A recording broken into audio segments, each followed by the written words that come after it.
Hola a todos, ¿cómo están? Espero que muy bien. En este video veremos al ex defensor del pueblo y abogado constitucionalista Walter Gutiérrez exigir que Pedro Castillo no solamente sea investigado, sino acusado por la fiscal de la Nación, y lo dice en base a normas constitucionales. También les advierte a los ministros que están cometiendo delitos.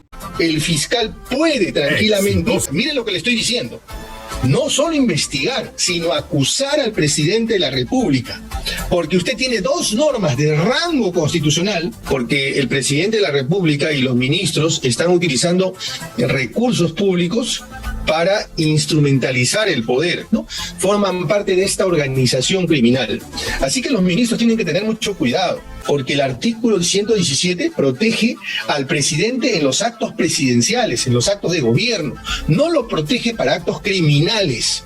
Así es todo este circo que está haciendo Pedro Castillo, el contratar gente para que lo aplauda y lo vitorea, al final le va a terminar pasando factura, y no solamente a él, sino también a los ministros, quienes en vez de trabajar están haciendo de abogados suyos, lo cual está abiertamente prohibido. Y lo más interesante de todo, en este video Walter Gutiérrez nos explica por qué es que Pedro Castillo no solamente puede ser investigado, sino acusado mientras es presidente. Veamos todos los detalles a continuación. Walter Gutiérrez, ex defensor del pueblo y también abogado constitucionalista. Quería saber yo si es que esta nueva, no sé si es nueva, pero esta siempre utilizada estrategia del presidente de la República, y ahora más que nunca, ¿no? La victimización. Él está saliendo a varios sitios del país diciendo que no lo quieren porque es una persona en realidad del pueblo, que porque no sabe hablar, que porque es del pueblo, que los otros que tienen plata, que los otros que comen banquetes, ¿no? Entonces, ¿esto no polariza más, no enfrenta más, o es que ya no le va a dar resultado? Bueno, es un mecanismo de defensa, un intento de defensa política frente a una imputación, a un señalamiento por corrupción de parte de la Fiscalía de la Nación y de todo el sistema de justicia en realidad. Esto más bien, diría yo, confirma, ratifica la hipótesis de la fiscal, porque el presidente de la República y los ministros están utilizando recursos públicos para instrumentalizar el poder.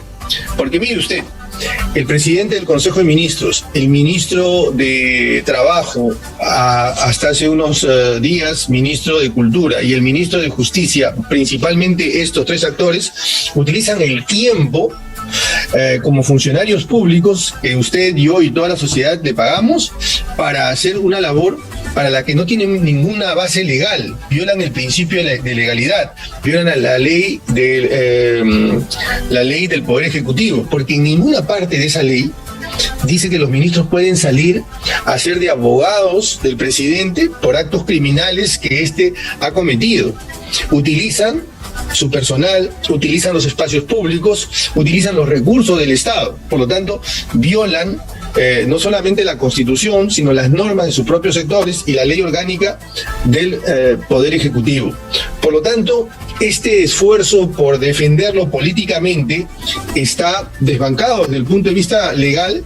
¿Qué se genera con esto de estar invitando todos los días a gente para que lo aplauda, lo ovacione en un momento de crisis para él por todos las indagaciones fiscales que tiene el presidente de la República? Hablábamos con un abogado penalista, el señor Caro, y nos decía que teníamos que prender el foco en el financiamiento. Pero usted, como ex defensor del pueblo, el pueblo también tiene que ser, no sé, protegido por, digo yo, esto no genera o podría generar conflicto. Desde luego que puede generar conflicto. Yo creo que el propósito del presidente del Consejo de Ministros es generar un caos, generar una suerte de anarquía, para poder en ese desorden tener algún nivel de ganancia, porque se generaría pues todo un debilitamiento institucional. Pero desafortunadamente para ellos y afortunadamente para el país, eso no va a suceder. No va a suceder porque el país, la ciudadanía, está suficientemente notificada de lo que realmente está pasando. Esto confirma, como decía hace un momento, que los ministros y el presidente de la República instrumentalizan el poder y, en efecto, como usted me hace referencia a la declaración del doctor Caro Coria, están utilizando los recursos del Estado. Y por eso es que, desde mi punto de vista, ellos se integran ya mismo por omisión, por desconocimiento o por voluntad oficiosa de la que están materializando, forman parte de esta organización criminal. Así que los ministros tienen que tener mucho cuidado, porque creo que no han revisado con suficiente detenimiento el artículo 128 de la Constitución, que establece que los ministros son responsables por los delitos que comete el presidente y por el incumplimiento respecto de la Constitución. Yo creo que muy pronto estos señores van a ver con preocupación, van a entender el territorio que están pisando para su propio riesgo. Muy bien, entonces, claro, porque ellos son finalmente las antenas de contención del presidente de la República, son los que van a salir chamuscados. Esto de la Defensoría del Pueblo creo que alzó su voz de protesta, mientras que el presidente de la República tiene un discurso de victimización, hizo que le amarren los zapatos a los policías, ¿no? Y la Defensoría del Pueblo dijo, ¿qué es esto? Hay que respetar un poco más.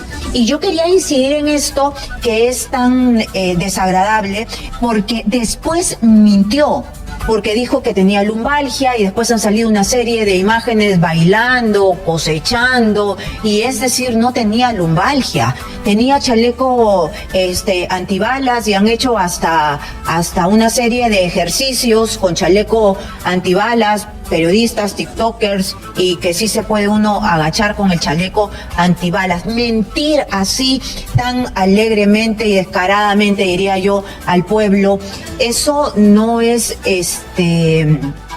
desacredita más de lo que está, ¿o no?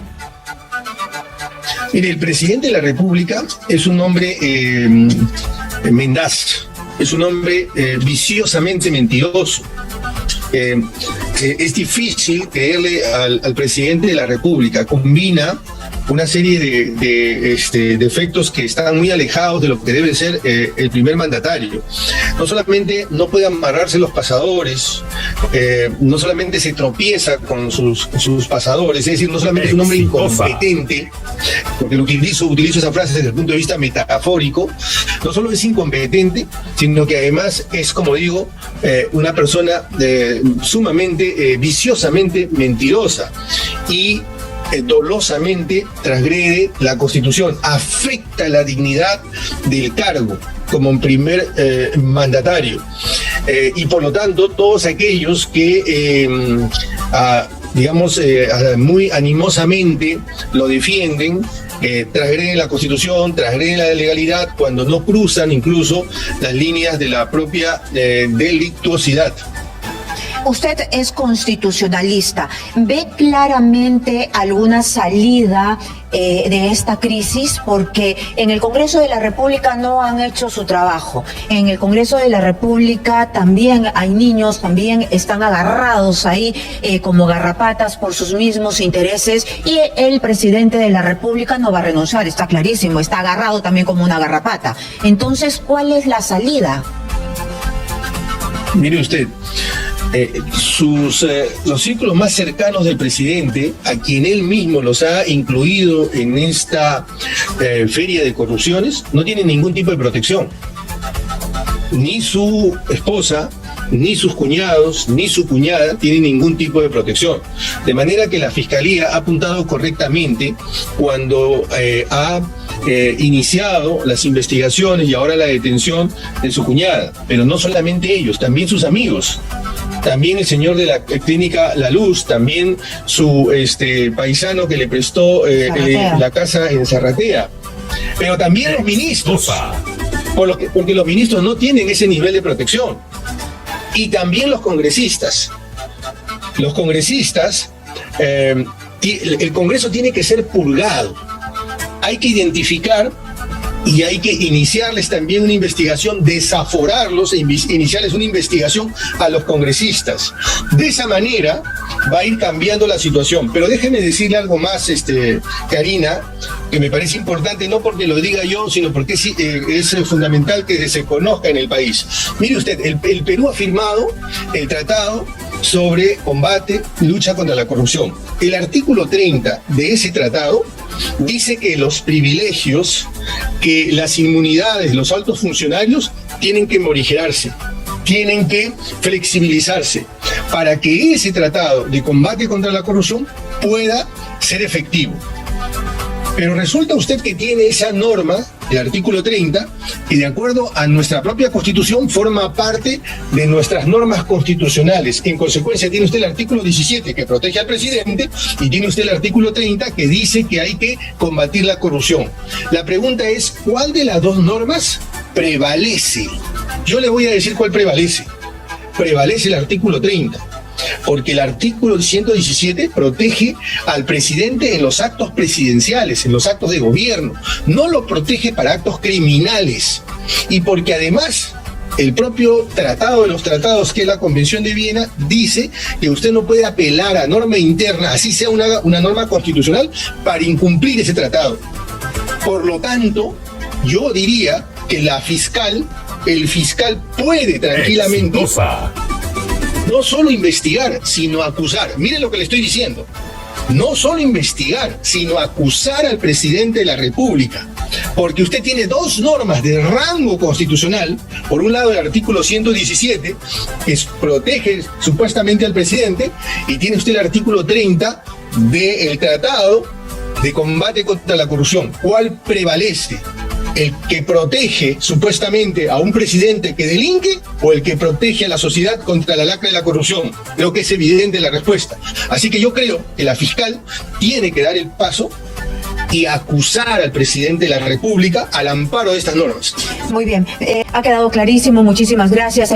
Así es, ha quedado totalmente claro que Pedro Castillo no solamente puede ser investigado, sino también acusado. Totalmente lo contrario de lo que dice Benji Espinosa, que más que un abogado defensor realmente parece un enamorado cegado por el amor, que se desespera si es que tocan con el pétalo de una rosa a su amada, porque es obvio que si investigan a Castillo, Benji se muere, y la verdad es que eso es bastante ridículo. Pero cuéntenme ustedes de qué lado están, del lado de Benji Espinosa, quien afirma que Castillo no puede ser ni investigado, o del lado de Walter Gutiérrez, que afirma que Castillo puede ser hasta acusado. ¿Y qué piensan de los ministros y su actuar delictivo? Los estaré leyendo en los comentarios, y si les gustó este video, por favor suscríbanse a este canal y activen la campana de notificaciones. Muchas gracias de antemano, ahora sí me despido y hasta la próxima.